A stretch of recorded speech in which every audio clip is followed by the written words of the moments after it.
Independente do que aconteça, o rumo que você está tomando na sua vida, você vai ter que administrar isso dessa forma. Olá, já deu seu like? Não deixe de ajudar o canal. E é muito caótico, assim, a campanha que a gente tá fazendo, ela realmente é caótica. Uma campanha, em geral, um cara de partido grande, eles têm um jatinho. Não tô nem julgando aqui. Eu adoraria ter também. Faz uma diferença, assim... Você está usando fundo eleitoral? Não. Sem fundo. Tá sem fundo. Porque, assim, não é nem que eu tô fazendo eu sou um herói. É que eu nem tenho. Você não tem fundo? Não, a gente fundou o próprio partido. Então, o partido era nosso, ele foi fundado no final do ano passado e ele tem 0 de dinheiro. Então, o que a gente tem é de doação.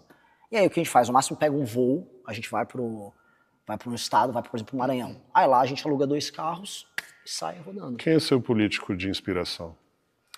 Tem muitos. Assim, o principal exemplo que eu dou de um cara brabo chama Lee Kuan Yew. Lee Kuan Yew, ele é o ídolo, inclusive, do Bukele. Ele é o cara que pegou Singapura, um lugar absolutamente favelizado, destruído, sem nenhum respeito próprio, não tinha saneamento básico, um dos lugares mais pobres da Ásia. E hoje, quando a gente fala em Singapura, é um dos lugares mais incríveis do mundo. Sensacional. Foi. Assim, ele pega pra valer nos anos 60, já nos anos 80 já era um negócio admirável. 2010, você já falava, cara, eles ultrapassaram os Estados Unidos, Japão, China, todos os índices de educação, produtividade. E hoje é um super lugar. Não tem você pode lamber o chão, ninguém joga uma bituca. Inclusive as leis, né, com relação a isso. Super duras. Jogou uma bituca de cigarro, você vai ser multado. Que é o que eu acho que o Brasil precisa. Índice de saneamento, na época, na década de 60 e 70, era no Brasil.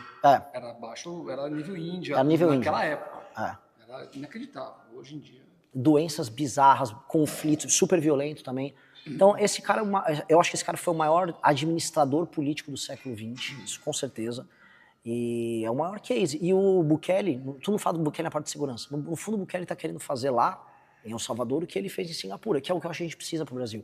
No Brasil, assim, a indisciplina do brasileiro tá desde da bituca de cigarro, do lixo no chão, da favelização, que a favelização começa aqui antes de acontecer Não tem como achar a favela bonita. Não tem. Mas existe uma romantização em cima Demais. da favela.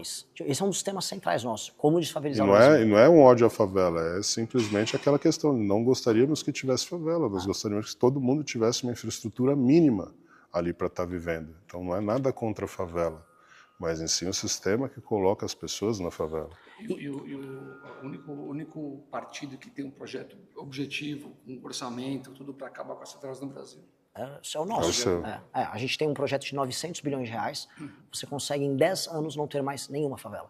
Só que o desafio, aí entra uma coisa que a gente estava conversando no começo e que você conhece mais do que eu. É sobre a disciplina da própria população. Então, eu vou falar coisas que as pessoas no início vão discordar, mas que foi feito em Singapura. Por exemplo, se o cara pichou alguma coisa, ele tem que ser preso por muitos anos e tem que ser crime inafiançável. Se o cara joga lixo na rua, pega o saco de lixo dele e taca, igual eu vi acontecer no Maranhão. Maranhão, cenas que eu vi, tinha uma favela chamada Coroadinho, o cara chegava com um saco, com o cachorro morto dentro do saco. Ele pegava o cachorro de estimação dele, ele jogava assim no meio da rua. Um cara desses, ele tem que ser preso. E esse é o tipo de punição. Porque em Singapura é assim, vai ter uma restrição de liberdade para o cara gerar primeiro o fator medo. Sabe o que a gente está falando? Às vezes, para você começar a fazer exercício... Só respeito que você tem medo. Exato. Do medo, aí ele começa a criar um hábito. Do hábito você cria uma cultura.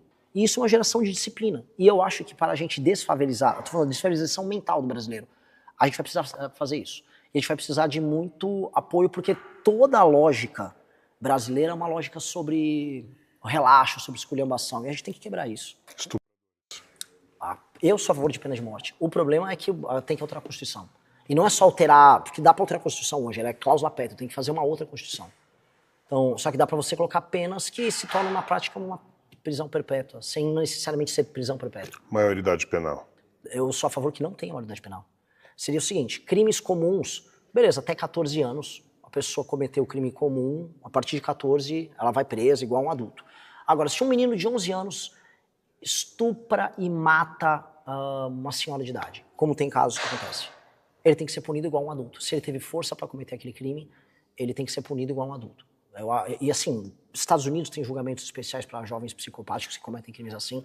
Crimes hediondos não tem maioridade penal. Porque só jogar para 16, você só diminuiu um pouco o campo do problema. Você diminuiu a janela em 2 anos. Só que ainda haverá o problema. Vamos puxar agora a janela para esses meninos de 14. Que é o que vai, mas é óbvio, só vai acontecer a cooptação antes. Então, joga para 14, porque antes disso o menino já começa a ter muita força física, não é a mesma coisa. Não tem nem a cabeça para o cometimento do crime. Agora, há os casos excepcionais. 2. Lembra da respiração.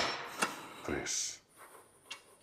No mês de março eu faturei cerca de $4.600, totalizando aí deu um pouquinho mais de R$23 mil apenas com a AdSense do meu canal, postando cortes do MBL. E se você tem interesse em criar seu próprio canal de cortes, ajudar no projeto e ainda poder ganhar com isso, é só clicar no primeiro link da descrição desse vídeo, ou então ler o QR Code que tá aparecendo aqui no meio da tela que eu vou te explicar um pouco mais sobre isso.